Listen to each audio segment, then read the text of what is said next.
It was a damp, overcast evening in downtown Los Angeles when Elisa Lam first stepped through the weathered doors of the infamous Cecil Hotel. It was January 26, 2013. She had just arrived by Amtrak from San Diego and seemed eager, if a little disoriented. Her Tumblr posts in the preceding days were a blend of excitement and melancholy hints of a troubled internal world paired with the optimism of solo exploration. At 21, the Canadian student from Vancouver had decided to travel California alone during a break from her university studies. But what she couldn't have known and what no one could have foreseen was that her journey would never be completed. Within weeks, her name would be plastered across global headlines, her face etched into digital history, and her final known moments would become one of the most chilling pieces of surveillance footage ever released. The Cecil Hotel loomed with an eerie presence, even in daylight, situated in L.A. Skid Row. The building had a long, grim history. It was the kind of place where transients drifted in and out, where the line between tenant and ghost blurred with time. There were whispers of suicides, overdoses, and even murders that had taken place inside its aging walls. The most infamous of these tales was the residence of serial killer Richard Ramirez, the Night Stalker, who had once called the Cecil home in the 1980s. But to Elisa, a young woman raised far from this chaos, the hotel must have felt like a mix of grit and character, an affordable stop in the heart of downtown. Maybe she saw the danger. Maybe she didn't. But one thing was certain. She would never check out. Elisa was assigned a shared room on the 5th floor standard for budget travelers at the Cecil. But within 2 days, the hotel moved her to a private room. Guests had complained that her behavior was erratic and unsettling. Details are murky, but it was clear something was off. Staff would later say she'd been seen talking to herself in the elevator, writing strange notes for others, and wandering the halls at night. On January 31st, 2013, she vanished. She was last seen that morning alone. No one reported her leaving the building. Her parents, who were in constant contact during her trip, grew alarmed when she failed to call. They reported her missing, and soon the LAPD began its investigation. Flyers went up, officers canvassed the streets, and hotel staff were questioned. But there were no leads, no known enemies, no signs of struggle. Elisa had simply disappeared, vanished like vapor in an aging building with too many blind corners. Then, 19 days later, the footage emerged. A 4-minute video, grainy and washed in the soft gray hue of security tape, was released by police in hopes the public could help. It showed Elisa in the Cecil Hotel elevator alive, but acting in a way no one could explain. She steps inside quickly and deliberately. She presses multiple buttons in quick succession, like someone desperately trying to reach any floor or escape something unseen. But the elevator doors don't close. She peeks her head out, looks both ways, steps out, then back in, then out again. Her gestures become erratic, twitchy. She waves her hands like she's talking to someone, or hiding, or pleading. At one point, she flattens herself against the wall, her mouth moving silently, as if arguing or whispering to someone not visible on the tape. Then she steps out of frame entirely, and the elevator doors finally close. The clip ends, and the silence it leaves is haunting. The footage ignited a firestorm online. Internet sleuths dissected every second, every frame. They speculated about who or what Elisa had seen. Theories multiplied. Someone was chasing her. She was having a psychotic episode. She was on drugs. She was possessed. Each theory was more unsettling than the last. Meanwhile, guests at the Cecil Hotel began to complain about something far more real than theories. The water pressure in their rooms was inconsistent. The water tasted foul metallic. Some guests reported that it was dark in color. The hotel maintenance staff went to inspect the water tanks on the roof. On the morning of February 19th, a maintenance worker named Santiago Lopez climbed to the roof using a ladder through a locked and alarmed door. When he reached the tank, a large cylindrical metal container over 8 feet tall, he noticed the hatch was slightly open.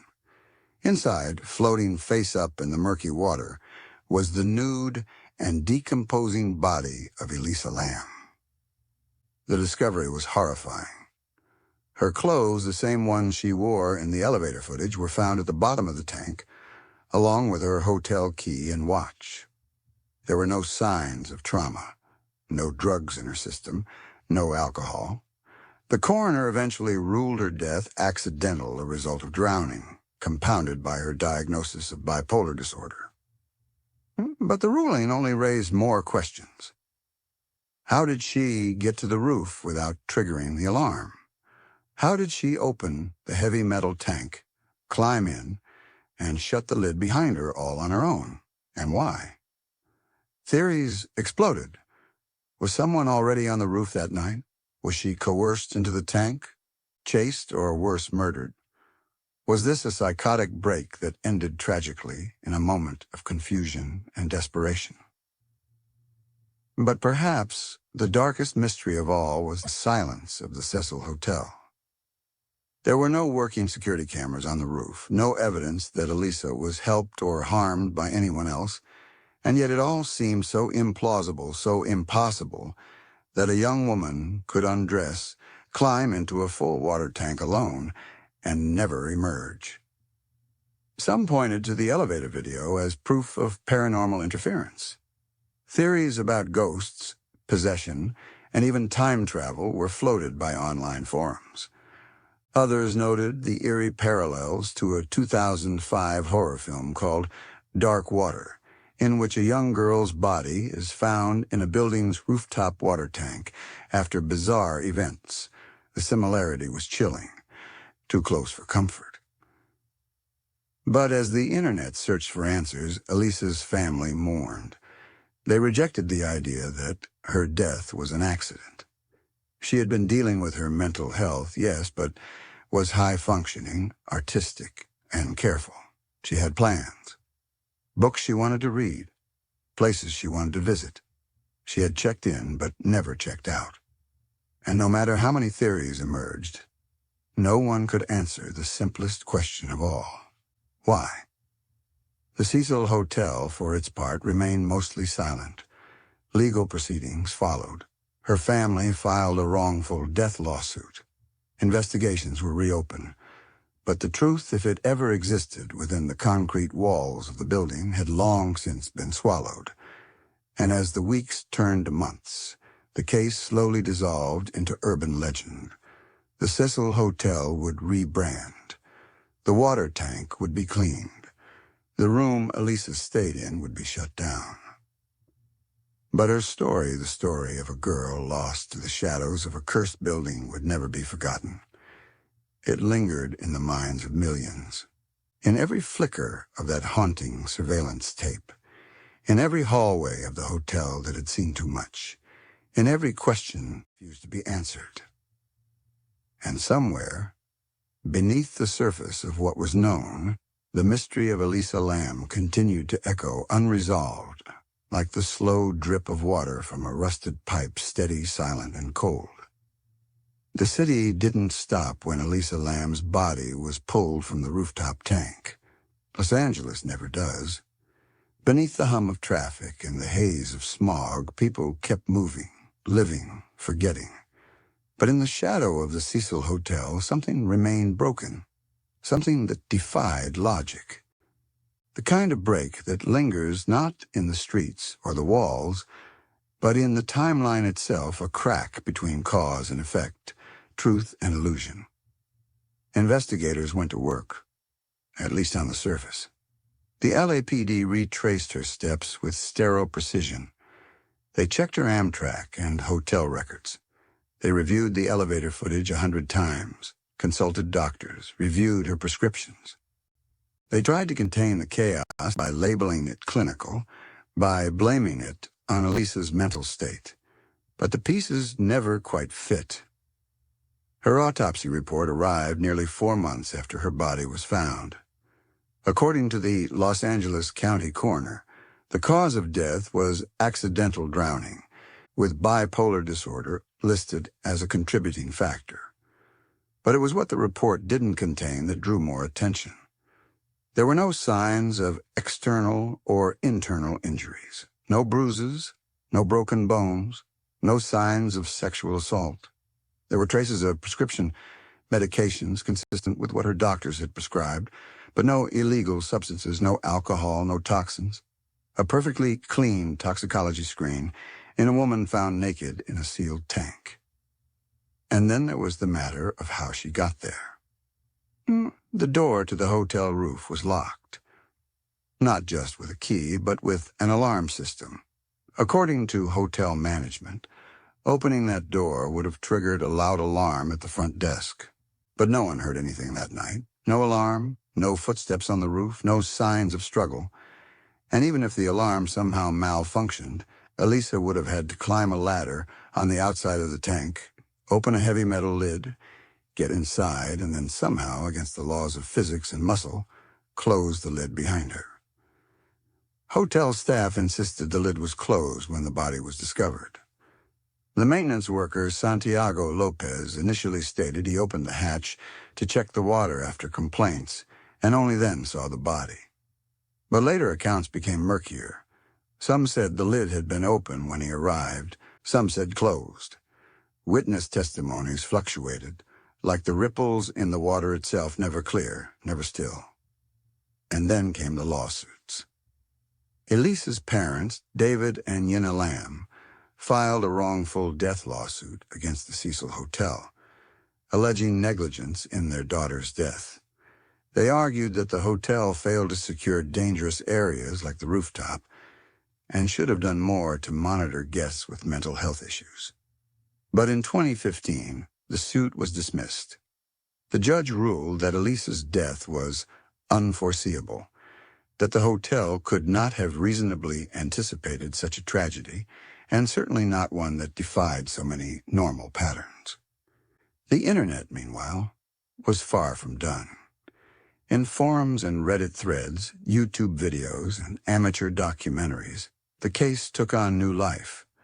A digital autopsy performed not by medical professionals, but by obsessed strangers. They analyzed the video frame by frame.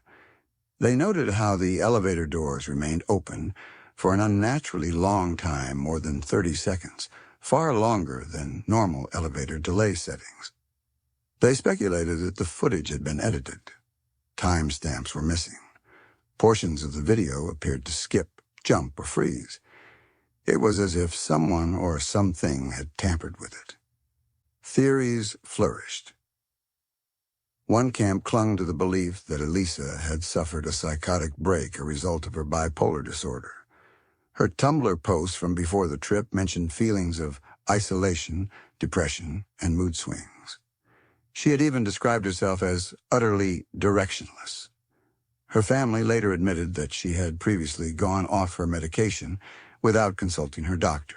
And yet people who suffer from bipolar episodes, even severe ones, don't normally end up dead in sealed water tanks. Another group leaned toward foul play. The most persistent rumor was that someone had been following Elisa. Some suggested she was running from an assailant in the elevator. Others claimed she had been assaulted or murdered by a hotel staff member or transient guest. But no physical evidence supported this. No DNA, no fingerprints, no eyewitnesses. Then came the supernatural theories. The Cecil Hotel had long been the breeding ground for ghost stories. In the 1930s and 1940s, the building had been dubbed the Suicide Hotel, after multiple guests leapt to their deaths from its upper floors. In 1964, a retired telephone operator named Pigeon Goldie Osgood was raped and murdered in her room. Her killer was never caught. In the 1980s, Serial killer Richard Ramirez lived on the 14th floor, reportedly dumping bloodied clothes in the hotel dumpsters after his nightly killing sprees. In the 1990s, another Austrian serial killer, Jack Unterweger, stayed at the Cecil while murdering sex workers in the surrounding area. Locals said the hotel was cursed. In fact, paranormal investigators claim the entire structure was a vortex, a place where energy pooled and festered, drawing tragedy like a magnet. Ghost hunting shows and thrill-seeking YouTubers started booking rooms just to document strange activity. Unexplained knocks, flickering lights, elevators behaving oddly, water running on its own. Elisa's death was seen as another chapter in the building's haunted history. But there was one detail, one shadowy thread that haunted the case more than any other. A few days after her disappearance, but before her body was found, footage surfaced online showing a man behaving strangely near the Cecil Hotel. He wore gloves. He appeared to be hiding something. He looked into the camera and walked away. Some internet sleuths believed he was involved, perhaps the last person to see her alive. But his identity was never confirmed. And just like Elisa, he vanished from the narrative. Others pointed to a connection so strange it bordered on surreal. In the days following her death, online researchers discovered that the Lam-Elisa test, short for lipoarabinomannan enzyme-linked immunosorbent assay, was used to detect tuberculosis. And in a twist that sounded too conspiratorial to be coincidence, a TB outbreak had occurred in Skid Row, just blocks from the Cecil Hotel. At the same time, Elisa vanished. The idea? Elisa was somehow used as a test subject, or a biological weapon, or a distraction from the outbreak. There was no proof, but there never is in mysteries like this. Even the coroner's office wasn't immune to suspicion. When pressed for details about Elisa's internal injuries, the office admitted that her blood had been severely decomposed from prolonged exposure in the water tank. They were unable to run full tests.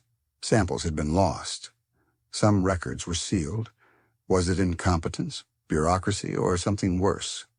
The deeper the investigation went, the more it felt like quicksand. Each answer led to more questions. Each fact was a half-truth cloaked in contradiction. And in the middle of it all stood the elevator footage, Elisa's final known moments. A 21-year-old woman, intelligent, artistic, alone in a city full of strangers, reaching for something, hiding from someone, or simply caught in a private moment of terror that no camera could fully explain. But what if it wasn't the footage that was strange? What if it was the hotel? People began to wonder, what is it about this building that draws darkness? Why have so many met their end inside its walls? Former staff members refused to talk. Others claimed there were floors not accessible to guests, places where old records were stored, where security cameras had gone dark years ago. One janitor reportedly found bloodstains in a locked maintenance closet, stains that predated Elisa's stay. But when questioned, he denied ever making such a report. No one wanted to be associated with the building anymore. After the case faded from the headlines, the Cecil closed its doors for renovations. It was rebranded as Stay on Main, in an effort to escape its own legacy. New management promised transparency, safety, and a clean start. But the foundation was the same. The elevator still creaked, the walls still whispered, and the rooftop tanks still loomed above the city like silent tombs. In the years since Elisa's death, no one has been arrested. No clear theory has emerged. Her online presence, her Tumblr blog, Nouvelle Nouveau, remains frozen in time like a digital diary of a soul lost between pages. Her final posts hint at loneliness, exhaustion, hope. She quoted Chuck Palahniuk, "You're always haunted by the idea you're wasting your life." And maybe that's what makes her story so terrifying. Not the supernatural hints, not the unsolved pieces, but the ordinariness of it all. A young woman, full of dreams, swallowed by a building that has done the same to many others. No screams, no alarms, just silence, cold water, and a mystery that refuses to rest. Long after the headlines faded, Elisa Lam remained suspended in time, trapped between the last images of her alive and the still, silent horror of her death. While most stories have an arc, a rise, a fall, and a resolution, hers was different. It lingered in the static between facts, in the questions that had no answers. The world had watched her die without knowing when, how, or why. Her story wasn't just about a woman who drowned. It was about what happens when truth dissolves like blood in water until nothing remains but shadows. As the years went on, the hotel's rebranding did little to distance itself from the decay beneath its surface. Stay on Main was marketed as a boutique hotel and hostel hybrid. Hipster on the outside, horror on the inside. Management offered trendy, Instagram-ready aesthetics, but none of the promotional material dared mention the infamous tank, or the girl who had floated inside it for 19 days. Tourists came anyway, some out of curiosity, others out of obsession. The more the hotel tried to clean up its image, the more people remembered why it needed cleaning in the first place. Amateur sleuths from around the globe began retracing Elisa's steps. A few even booked room 506, the last room she ever stayed in. Some recorded strange events, faucets turning on by themselves, whispers at 3 a.m., doors rattling without cause. Others felt nothing at all, but couldn't shake the sense of being watched. One woman described waking up in the middle of the night, convinced that someone was standing just beyond the curtain, breathing in sync with her. Podcasts, YouTube deep dives, and paranormal documentaries poured over the case with obsessive intensity. Yet for all the hours of content, all the theories and speculation, not a single one could explain the unexplainable.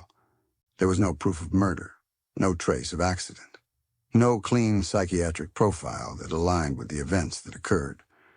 And so Elisa remained frozen in her own mythology, part victim, part ghost. But then, quietly, a new thread began to surface. In 2016, a digital archivist working on an unrelated case came across LAPD logs from late January 2013. These logs, made public only in fragments, suggested that hotel guests and staff had filed several unusual complaints around the time of Elisa's disappearance, reports of strange smells, flickering lights, and repeated 911 calls made from within the building that never connected. Most had been dismissed as hoaxes or unrelated disturbances, but the timing was suspicious. One complaint stood out. A guest had reported hearing a woman's voice crying from the walls, not from the hallway, from inside the walls. Maintenance was called, but no action was taken. The call was made on January 30th, the day before Elisa vanished. The file was never followed up. Theories evolved once again. Was Elisa trying to hide? Had she somehow been locked in a crawlspace or service tunnel?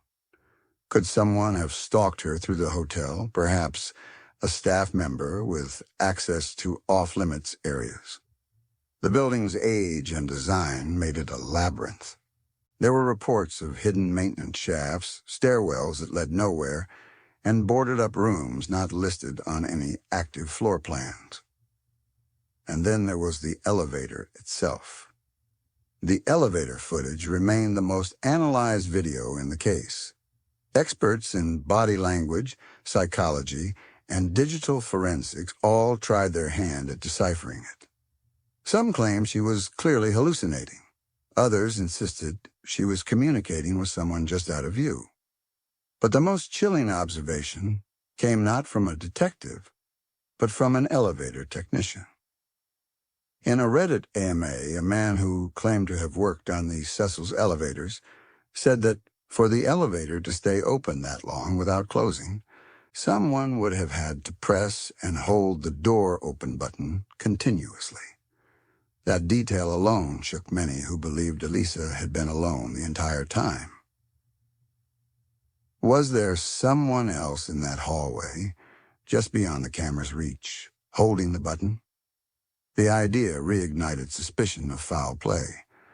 But without video proof, it was just another theory, another log tossed onto the fire of unanswered questions. Meanwhile, online communities began digging deeper into Elisa's digital footprint. Her Tumblr page, active right up until her disappearance, was filled with melancholy quotes, fashion photos, and personal thoughts. But something strange occurred after her death. Posts continued to appear on her blog, some time-stamped weeks later. These weren't scheduled posts. They were sporadic, unpredictable. And each time they appeared, the same question echoed. Who was posting? Some said her phone had been stolen and accessed. Others claimed it was a glitch in the Tumblr's queue system. But Elisa's account settings didn't indicate any scheduled posts, and no device was ever recovered from the tank. Her phone, like her motive, her final moments, and her voice, was never found. Even darker speculation surfaced. There were rumors of cult, an underground network operating within Los Angeles that targeted vulnerable individuals. Conspiracy forums latched onto this idea, pointing to cryptic symbols found in graffiti near the hotel and a spike in missing persons reports from the Skid Row area. Elisa's behavior in the elevator was reinterpreted as a sign of coercion, maybe a ritual, maybe a punishment. It was absurd. And yet in this case, absurdity always had a place. Some even suggested that Elisa's death was part of a psychological experiment, a controlled scenario monitored by unknown parties. Theories tied it to MK-Ultra, government surveillance, social conditioning. It sounded like madness, and perhaps it was. But then again, so was the idea that a woman could vanish for nearly 3 weeks inside a fully operational hotel, only to be discovered rotting inside the very water used by guests. Even as theories spiraled into the impossible, those closest to the case continued to suffer in silence. Elisa's family never gave public interviews after the initial lawsuit. Their grief was private, their pain unspoken. In Vancouver, her memory was kept alive quietly. Candles at vigils, college friends writing poems. But across the border, her image was twisted and contorted by strangers, turned into a symbol of haunted hotels and creepy internet mysteries. And all the while, the Cecil stood quiet. In 2017, it was declared a historic cultural monument by the city of Los Angeles.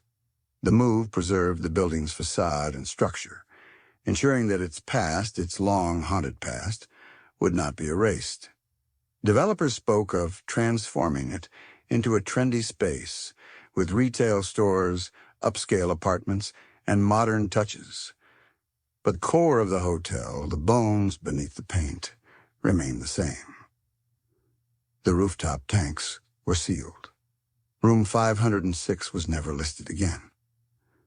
And Elisa's name faded from most conversations, except for those who couldn't forget. Those who still woke up at night thinking about that elevator footage, about the missing phone, about the woman crying from the walls. They remembered. They followed trails that went nowhere, threads that frayed at the edge of comprehension. Each new theory only deepened the mystery. Eventually, some accepted that they would never know the truth. That maybe the case was never meant to be solved. That some stories aren't puzzles to be pieced together, but warnings etched in silence. Warnings that darkness isn't always dramatic or visible. Sometimes it's quiet. Sometimes it wears the face of a hotel clerk, a broken alarm system, a missing phone, or a door that opens when it shouldn't.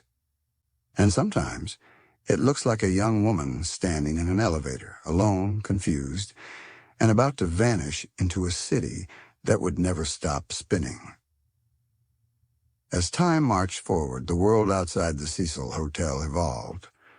Tourists flooded downtown LA with new interests and fresh developments, painted the old neighborhoods in modern colors. But the walls of that building remained untouched by the passing years. No matter how much renovation or rebranding occurred, the story of Elisa Lam clung to its halls like mildew, unshakable, permanent. To the casual observer, the case had run its course. An unfortunate tragedy, explained away by mental illness and institutional indifference. The files were archived. The coroner's report was complete. The rooftop hatch was sealed, the elevator reset. But to those who had followed every breadcrumb, every strange coincidence and chilling gap, it was far from over. There was still no proof of how Elisa had gotten to the roof without alerting staff. No evidence that she had managed to lift the heavy water tank lid alone. No explanation for her undressed state, her missing phone, the contaminated water, or the glitches in the elevator footage. There was only an avalanche of questions and an ever-deepening silence. By 2018, a new breed of digital investigator took over, one driven by artificial intelligence and metadata extraction. This wasn't the age of message boards anymore. These were programmers, digital archivists, data miners. And they weren't just watching the footage, they were dissecting it on a molecular level. One tech-savvy user managed to pull the surveillance tape apart frame by frame, examining light flickers, timestamp patterns, and compression artifacts. They noted something strange.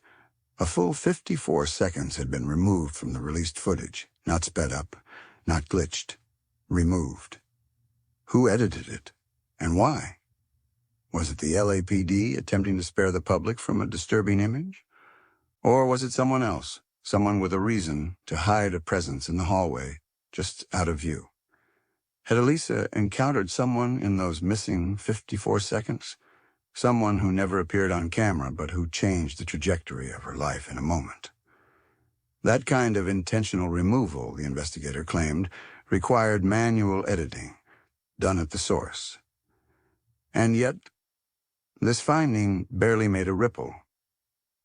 Public interest had waned. The media had moved on.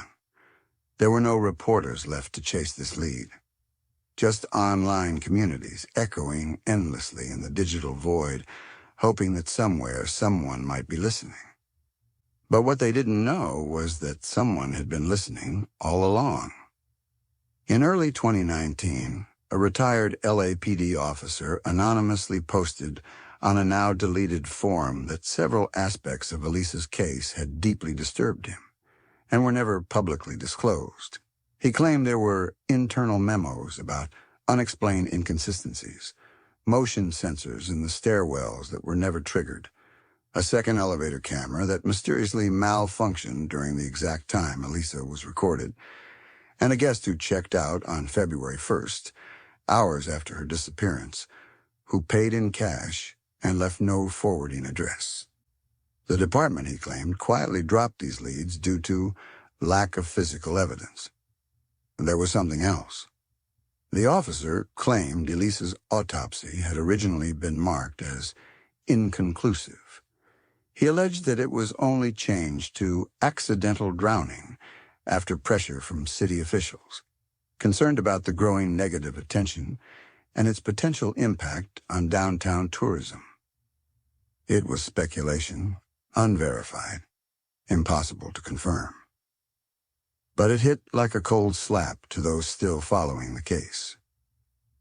What if everything they had been told, the timeline, the footage, the autopsy, had been adjusted, not to protect Elisa's memory, but to protect the institution, the hotel, the city, the narrative? In a world where truth is shaped by who controls the story, what hope did a dead girl have? By the time the COVID-19 pandemic struck in 2020, the Cecil Hotel stood empty again like a hollow shell filled with too many ghosts. Locked doors, dark hallways, a pause in time. But online interest in Elisa's story returned, amplified by isolation, boredom, and a collective hunger for something darker than the virus outside. Netflix released a docuseries on the case in 2021, reigniting international attention. But instead of offering clarity, it only deepened the rift between believers and skeptics. The series touched on everything: mental illness, the building's history, Skid Row's proximity, and internet hysteria. It highlighted the danger of public speculation and humanized Elisa, showing her as a complex, creative, intelligent young woman. But it offered no new evidence, no new answers, just the same loop of what-ifs and contradictions, spinning endlessly like a coin tossed into the air, never landing. To her family, the show was another wound, another round of trauma made into entertainment. Their daughter, her name, her death, repackaged into a viral event far removed from who she was. And that's the horror beneath the story. Not just the unexplained mechanics of her death, not just the edited footage or the broken elevator, but what happens when a real person becomes a myth, when grief becomes content, when death becomes aesthetic. Because Elisa Lam was not a ghost story. She was a daughter, a student, a girl who wrote poems about feeling small and hopeful in a world too big and strange, a girl who wanted to be understood, a girl who traveled alone not because she was reckless, but because she was brave. And somewhere along the way, she died in one of the most watched places in America, completely unseen. It's possible, some say, that it truly was a tragic accident. That her bipolar disorder led her to a place she didn't understand, to an action no one could have predicted. That there was no foul play, no murderer. Just a perfect storm of circumstance, illness, and neglect. Maybe that's true. But even then, the question remains, why did no one help her? Why did the hotel, knowing her behavior had become erratic, leave her alone? Why did the building, filled with employees and guests, fail to notice she was gone for 19 days? Why were safety measures so lax, records so sparse, accountability so low? In the end, maybe the mystery isn't about the tank or the elevator or the missing seconds of video. Maybe it's about how easily someone can fall through the cracks, even in the age of cameras and connection. How a girl can vanish while being watched. How suffering can go unnoticed in a city that never stops moving. And maybe the Cecil Hotel wasn't cursed after all. Maybe it was just indifferent. A structure built on stories, tragedy, and neglect. A place where the past never left, just hung in the air like stale water, infecting every floor. A building that didn't care who you were or what you carried with you, only that you were small, that you were alone, that you were forgettable. But Elisa Lam will never be forgotten. Not by the ones who still see her in the elevator, trapped in a moment that shouldn't have happened. Not by the ones who still ask what happened on that roof, beneath the LA sky and the cold January wind. Not by the voices online, the candlelit vigils, or the ink-stained pages of her journals. She lives in the silence between theories, in the questions still unanswered, in the uneasy feeling that no matter how much we uncover, we are still just scratching the surface of something far darker.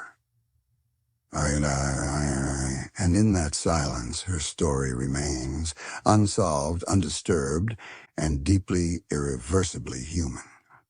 Because the scariest part of Elisa Lam's case isn't the footage. It's that in a city full of light, cameras, and witnesses, no one saw her disappear, and deeply, irreversibly human. Because the scariest part of Elisa Lam's case isn't the footage. It's that in a city full of light, cameras, and witnesses, no one saw her disappear. Thanks for watching. Don't forget to subscribe, like, comment, and share